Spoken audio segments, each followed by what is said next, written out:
right, ready? Coach, you start with an open statement, we'll follow question.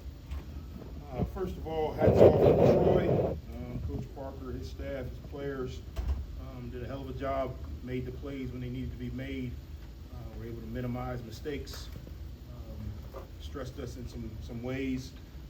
Couldn't be more proud of these players, these coaches, this administration, this entire organization. As I stand here, like I told them in the locker room, hurting for all of them.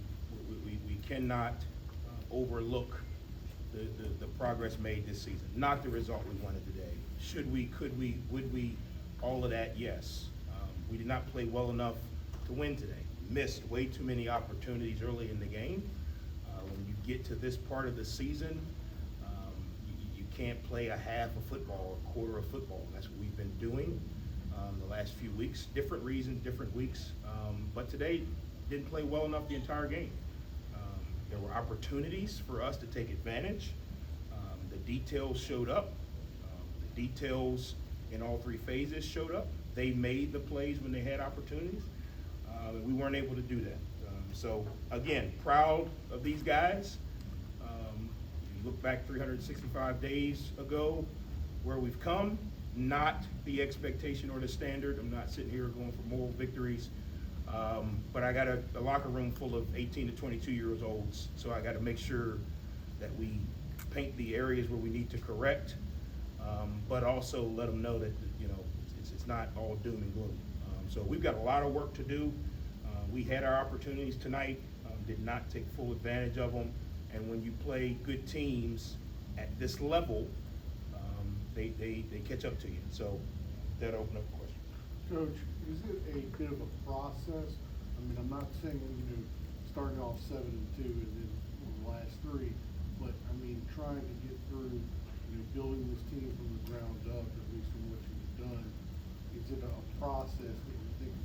Yeah, I think to win in today's college football, in my opinion, to win games, you can acquire talent. You can acquire talent, you can pull the right pieces in. Winning championships is a culture process that you have to kind of work through.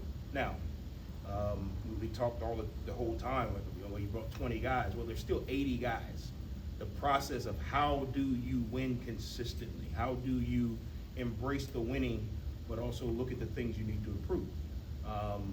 We were winning and things were going well. We had the same issues: penalties, turnovers, missed opportunities, but we were able to out-talent some of those issues. And when you get to the point of the season where you're playing better teams, there's more film out there, so they kind of are able to kind of put you in some schematical situations.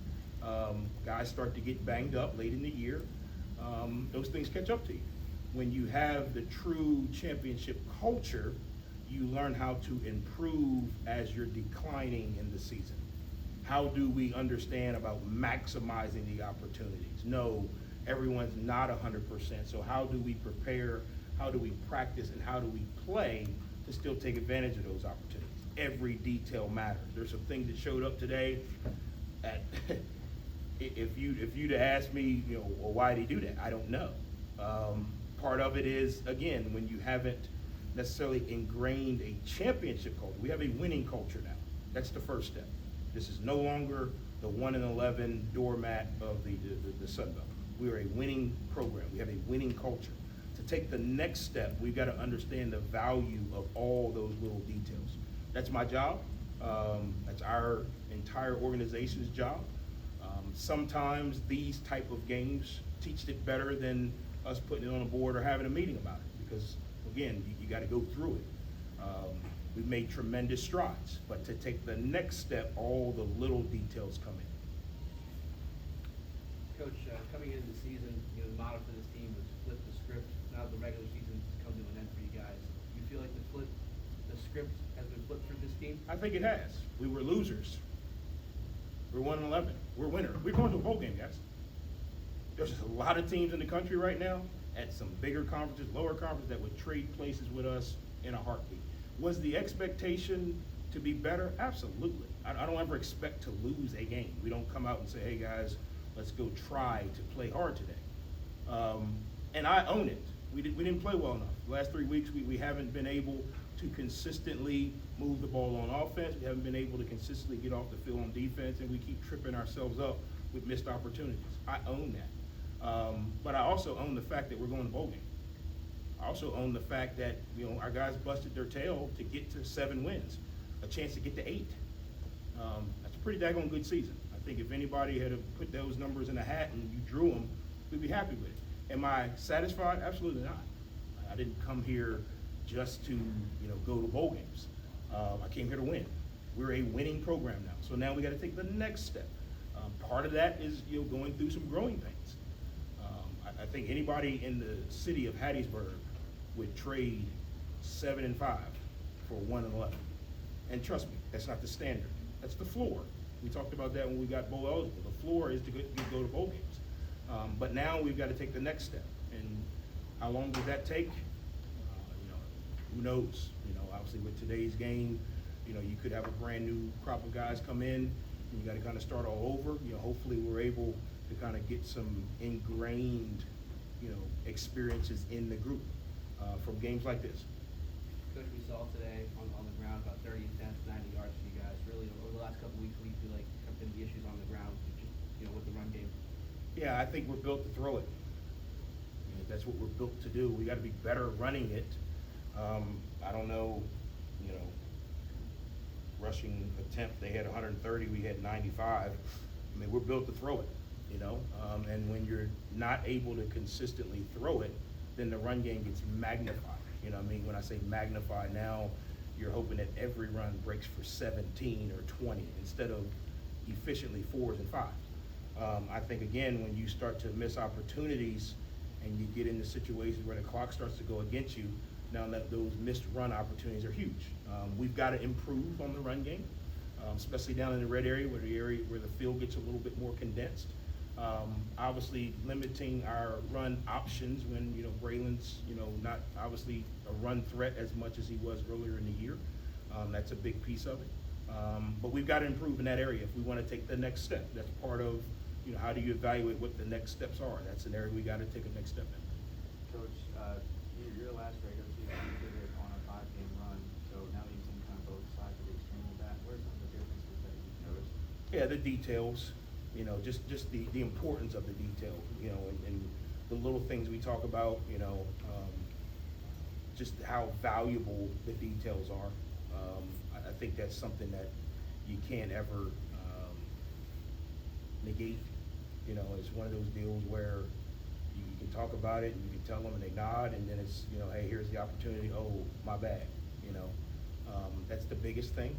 I think, again, the consistency of a roster. We went back and looked at, hey, what are the things we need to improve on from the last season? We'll do the same thing this season. Hey, here's opportunities we can improve on. What did we learn? That carryover helps. But the details is going to be, critical. And that's not just on Saturdays. That's everything. Academically, that's making sure we're practicing with the right mentality. That's, how do you watch film? How do you take care of your body? All areas, if that makes sense. Can you walk us through that last Troy touchdown where they kind of hit you guys over the top there at the end? Yeah, great call by them. We're playing, to stop the run. They're in, 4-minute offense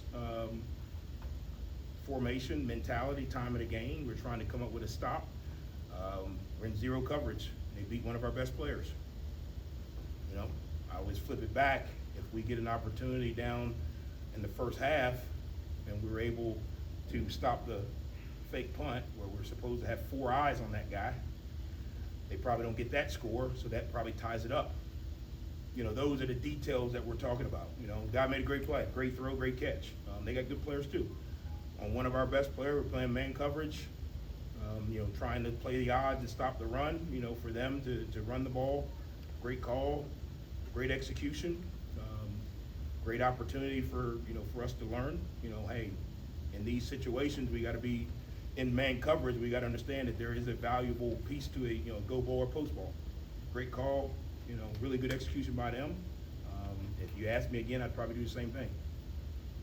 Coach, you talk about the difference in your winning culture brought here, and how you came from a championship culture. Are some of the details? I mean, I'm not necessarily saying that's gonna happen this year, but in the future that you're trying to build on. Yeah, situational awareness. We gotta run the ball better. When I say situational awareness, some of the things that showed up today situationally, where, to you guys, it looks like, oh man, they're just a step away. Well, if they did everything right, they're probably standing in front of that throw. Or where you guys look, oh man, they're a block away. Well, if they took a little bit better footwork, they're probably, there is a seam. Understanding the value of situational football, right? Understanding how to prepare. A lot of the things that are showing up is because obviously once you get film out there, people start to, take advantage of what you do, right? So the next step for us is how do we adapt without changing? Right? We can't become Navy split veer, but how do we adapt without changing, coaching-wise and player-wise? And then how do you manage the ebbs and flows of the season, right? How do you manage, okay, hey, this guy's not 100%. How do you manage that? Hey, what's the next best option? Is it to play him at 75, 80%? Or is it to play another guy? Is that next guy ready? How do we get that next guy ready sooner? All of those things. I think again, if you look back, the other place we were 6-7 the year before we got it right. In that 6-7 year, we lost 3 games by a touchdown or less. The same exact situation. The details matter. And again, obviously we got to continue to teach it better, because obviously it's taking a year and a half to get it, so we got to teach it better as the adults. We've got to figure out a way to get it across to them better, but it's the same thing. We were 6-7, and we were the worst thing in America. And we came back and we looked at all the things that we've made us go 6-7. And they were all, 90% of them were all changeable by us. And we were able to come back and learn from that. Guys had been scarred by that 6-7 year, meaning scarred, meaning, hey, we lost some games we should have won, and here are the things that we didn't do. So now when you come back and you get into your bowl prep, and you get into your spring ball, you get into your winter conditioning, it's no longer, hey, this is what you need to do to win. They already have a grasp of, we can't do that or we'll lose, if that makes sense. And that's probably a long, drawn out answer, but it's the reality of it. And trust me, I'm not excusing any of the things that we need to improve on. We should have played a lot better the last 3 weeks. We had our opportunities, we didn't make them. But I'm not gonna go in there and throw a helmet and blame this guy, blame that guy. I'm gonna own it, right? And when you own it, look at how you can get better, right? Look at what positive things we were able to do. Look at where we could have taken a better step from an adult perspective. When I say adults, coaches, and how do we continue to do that? And then how do we teach the guys in the locker room, to be better, not just in football, but in life, right? How do we teach them to learn from failure? How do we teach them to learn about details before they trip you up? I use the phrase all the time, it catches up to you when it catches up to you. Well, if you knew when it was gonna catch up to you, you'd probably make a better decision, right? You don't know, so we've gotta continue to drive that. Coach, you talked about progress, this year, especially from last year. What were some positives you can kind of pinpoint from this season so far? Yeah, I think we learned how to respond. I mean, we're battling all the way to the final, the final play. We're thinking, all right, we're gonna kick the field goal because it's 4th down. We're gonna get the onside, and we're probably gonna get 3 shots at the end zone with our Hail Mary end of the game package. We work it every Friday. So we're thinking kick the field goal. We're probably gonna have 25, 30 seconds left, ball at midfield, and we're gonna get a chance to, take our end of the game package and win the game. Our guys battled all the way to, the last second. We bobble a snap on field goal. We bobbled 2 of them today. It's probably 6 points. Could swing the game. So again, missed opportunities. Not blaming those guys, but that's the value of how important every play is or every opportunity is. I think again, we won 7 games, with a team that had not been successful. And that's not a knock to any last year or anything. It's just the reality of it. Again, not the ceiling. I think we started to form a winning culture, right? It became an expectation. The reason why everyone's upset and the reason why everyone is kind of feeling like, man, you guys didn't take advantage of the opportunity, because we created an expectation of winning. right? That's a positive. We've created that expectation. The pressure that we've created is good. Now we've got to learn how to manage that. Now we've got to learn how to prepare for that better. Again, I think, you know, looking outside in, this community should be smiling, not happy, not satisfied, but they should be smiling because they should see that things are changing. They should see the guys that are in this program are starting to flip the script, as we talked about, and there's brighter days ahead. Obviously, we can only get better. And there's a lot we got to do between now and the bowl games to even take advantage of that. But just holistically, disappointed in the result, not disappointed in the overall broad picture of what we were able to do this year. Not satisfied. I don't want anybody to leave here thinking that Coach Huff is okay losing the last 2-3 games. I ain't okay losing to Mississippi State. I'm still pissed about it, right? From an execution standpoint. But when you go back, the same things that showed up in the games we lost showed up over and over and over. So I've got to do a better job of getting it explained to our guys, and not putting them in position to get exposed where we were getting exposed, or we've got to help them understand how valuable opportunities are. Coach, kind of a multi-part question. This senior day for you, I wonder if it maybe meant a little bit more, and just to talk about the impact of all these seniors on this team. Yeah, it meant a lot to me, man, and that's why I say I hurt more than any kid in that locker room, right? Because I hurt for those seniors who their last memory in the Rock is going to be we lost. But hopefully their experience here in Hattiesburg and at Southern Miss was we did something that a lot of people may not have been able to do, or a lot of people may not have thought we could do, right? So that should give them the motivation in life that you can do whatever you put your mind to, and if you take advantage of opportunities, you can be successful. I hurt for the administration who were able to put so much into giving us the opportunity to truly win the West. I hurt for Dr. Paul, who's been so helpful in trying to get this thing turned around. I hurt for the fans, right? Sometimes when you get splashed in the face with cold water, it's like, man, we're supposed to win every game, and we are. I hurt for the donors. I hurt for the band. I hurt for DJ Cooch. I hurt for all of the people who were pulling so hard to see us be successful. But I also hope that when the emotion of tonight and the last 3 weeks wears off, they can be prideful of those seniors who chose to come to a place that didn't have a lot of glitz and glamour from a record or opportunity standpoint, who bought into building new relationships with administrators and community members who are going to last a lifetime.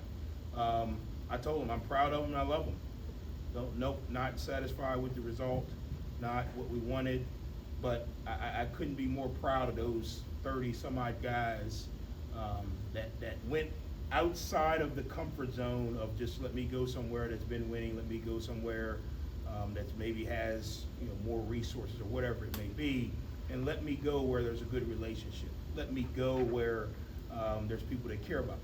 I told them all when they were out there, man, I love you and I appreciate it. They're going to be my first senior class here at Southern Miss. They're the group that really started this flip the script. And hopefully we can learn from those guys' experiences, not just tonight, but since they got here in December. We can learn from their experiences and continue to build this thing. Guys, thank you. Thanks, guys. Appreciate it. Appreciate all you guys did this year. Hopefully we'll find out where we're going bowling here in the next week or so. Hopefully your stations and everybody let you come down there and hang out with us. So appreciate you guys. Southern Miss. Good luck. Brad, stay good. Matt, was just, defensive for you guys. What was, Troy just kind of bringing at you guys today, you felt like? I feel like they were bringing everything that we saw on film. We knew that they were going to try to run the ball and try to throw short passes.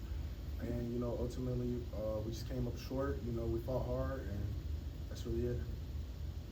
Really for this team over the last couple of games, what do you think the differences have been for you guys? For 5-game win streak versus a losing streak down here. I feel like every team faces adversity. The first 5, we came out strong and we shocked the world, a lot of people. And just towards the end, I would just say the details, like Coach says, we could have focused more on the details. But I wouldn't just say it was the details. I would just say that, nobody was going to lay down to us. And, as great as the team that we had, we just had to keep pushing through adversity, and we could have did better. really for the locker room right now, I mean, you guys finished the year with 7 wins. How do you feel like, this team set the standard for the program moving forward? Well, the ultimate goal was to win a championship, so I think everybody in our locker room is feeling down, feeling sad because, we didn't complete our goal that we set out from January. Be another transfer as well for this team. Just tell me maybe, all the seniors today, what kind of an impact you feel like they had on changing Southern Miss? I feel like it had a great impact. Some of the seniors came from the other place with me and saw me as a freshman. I went against Chuck Montgomery and scout team every day my freshman year at Marshall, and he believed in me from day one. And so just not being able to get the job done how we wanted it, that really affected me. And then guys like Gibby, I tore my meniscus last year. And Gibby was there. He had tore his patella, and he was there every day in rehab with me. And just those certain guys, and then just the guys that I met coming here, it just breaks my heart that we just couldn't do it for the guys and just have something that they could show for their senior year. Most definitely, being one of those key transfers from the other place. I wonder what this season, playing for the black and gold, what it taught you. This season has taught me so many things. In the beginning of the season, I didn't see the field as much as I wanted to, and just listening to Coach Huff and my coach Seymour and Coach Gamboa, them just believing in me and them just keep allowing me to get the reps that I needed, and just being in my ear and then just needing extra. This year has been nothing but a lesson in its own. Just keep pushing no matter what you face every day. Obviously, the championship was the end goal, but were there still some positives you guys took so far? Of course, we flipped the script. Being 1-11 last year. So don't get me wrong, we did great this season, but at the end of the day, we didn't complete what we wanted to complete. Having a bowl game soon too. I obviously know emotions are still very fresh, but I'm sure it's exciting to know that still a chance with a lot of these guys, right? Yes, sir. I'm excited to play the last game with my guys, and we should go out there and get the last win, and do it for the fans and do it for the community. Any other questions? All right, thanks, Mathis. Thank y'all. Well, just to start, obviously it's a tough fight to the end for this team. What do you think? Just kind of caused you guys to come up a little bit short the last couple games. Execution, details. Coach Huff always tells us it catches up to you. When it catches up to you, we were kind of had the same story the whole year. We were a guy off, every play. We have a mistake every play.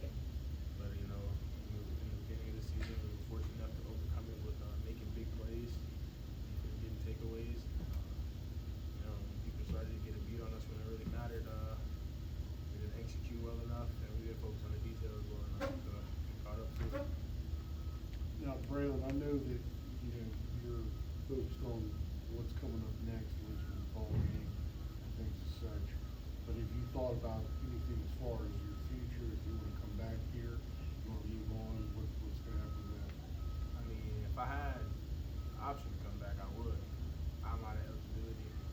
Unfortunately, this was my last game in the Rock. The bowl game will be my last college football. So hopefully we can go out on top.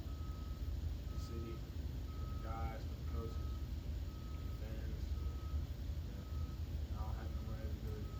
My senior year. So you just take a moment, before the senior day festivities. What was obviously on a game, but just what was going through your mind today about your last home game with the Rock and everything you kind of accomplished this season? Talking about before? Too. Yeah, just What? I was really just soaking it all in, from the time I came into college as a true freshman. I got a couple of snaps as a true freshman, came back redshirt freshman year, freshman All-American, got hurt the year after that, transferred to Marshall, met with Coach Huff, had a successful year last year, and everything came down to this moment, this game, everything that we wanted, and we just came up short. But I'm very grateful for my college career. I'm very grateful for everybody that's helped me get to where I've been. There's a lot of people that would, love to have the college career that I had. Even though we did come up a little short, didn't reach our ultimate goal, but I'm forever grateful. thank the man above that he gave me the abilities that I have. Just really thankful for all of it. Braylon, third downs today, struggled in the first half. Do you point that to the details? It was almost 10 yards per attempt on third downs Yeah, tonight. we have to be efficient on first down, and we have to get. If we're not efficient on first down, we got to try to get half on second down to make the third down manageable, and we just didn't execute. That's what it comes down to. At the end of the day, that falls on me. The offense isn't operating the way it's supposed to be. You know, you point at the quarterback, so you know I take full accountability for that. For the slow second half, for the slow start in the first half. This weekend, last week, we just didn't start fast enough. I said it last week. When you start slow against good teams, it's gonna be hard to battle back. You know, everything's not gonna be a storybook ending where you rally back from 28 points or you rally back from 14 points. You know, sometimes you gotta play good in the first half and win the game. And we just didn't do that the last 2 weeks, and I feel like that's a big reason why we fell short. I know there's still one more game left, but what is this, program kind of, taught you just with being here only for, a season? Yeah, really. First of all, I want to thank the city of Hattiesburg. I want to thank all the coaches. I want to thank our AD. I want to thank the president. I want to thank everybody who welcomed all us in with open arms and treated us like family since day one. I have nothing but positive experiences, nothing but good things to say about Hattiesburg and the Southern Miss Golden Eagles. Hopefully, we gave some life back to the city. And, people are hopeful for what's to come with Coach Huff. He's a great head coach, and I know those guys are only going to come back stronger next year. I overheard him saying the year before at the other place they were 6 and 7, and what they did the next year. So, I know he has the formula. I know he's going to get back to the drawing board, and he's going to coach even harder than next year. Coach BA is going to come up with an even better plan in the offseason. Coach Anderson is going to come up with an even better plan for the offense. Coach Seymour is going to come up with an even better plan for the defense. So, I already know those guys are going to go back to work. And I'm just really excited to see what they do. These seniors, the key transfers, you as well, how do you feel you guys set a standard for this program moving forward? I feel like we've set the foundation. I feel like the standard could be pushed even more, obviously, because we didn't do what we were supposed to do the last 3 games. We dropped the last 3 games, and that's really unfortunate, and that's not what we wanted to do by any means. But I feel like we've set a good foundation of what's to be expected out of the Golden Eagles. So. What can you kind of say about this team? From going from 1 win to possibly 7 or 8. Yeah, we're a resilient bunch, and we play for each other. We knew this thing wasn't going to be easy when we signed up for it. Everybody knew we were getting ourselves into when we came to a 1-11 program. We knew it was going to be an uphill battle. And once we started off hot, we knew we had a big X on our back. Everybody wanted to knock us off. Everybody played their best game against us. So, kudos to everybody in this conference. It's a great conference. The Sun Belt Conference is very competitive. But I'm just very thankful for this opportunity. Thankful for my teammates. Thankful for my family. Thankful for y'all guys. Seeing y'all every week after these home games, these interviews, great questions y'all got. I appreciate y'all. I'm grateful for it all. I'm sorry we couldn't get the result we wanted, but hopefully just give y'all some hope for what's to come over the next couple of years. Braxton, I know there's kind of a somber feeling to be here, but it's not. You guys still have another game. How do you rally your team? How do you motivate the guys one last time when a year from now there wouldn't be another game? Yeah, I feel like today was all the motivation we need to go out and dominate, not only win, but dominate in a bowl game. I'm sure we're going to get a good opponent, going to have a great location. Everybody in the locker room is already saying, that bowl game is our championship, so we're going to prepare like it's our championship, we're going to play like it's our championship, and hopefully we can get the result we want. Anything else? All right, thanks, Braylon. Thank you, I appreciate it.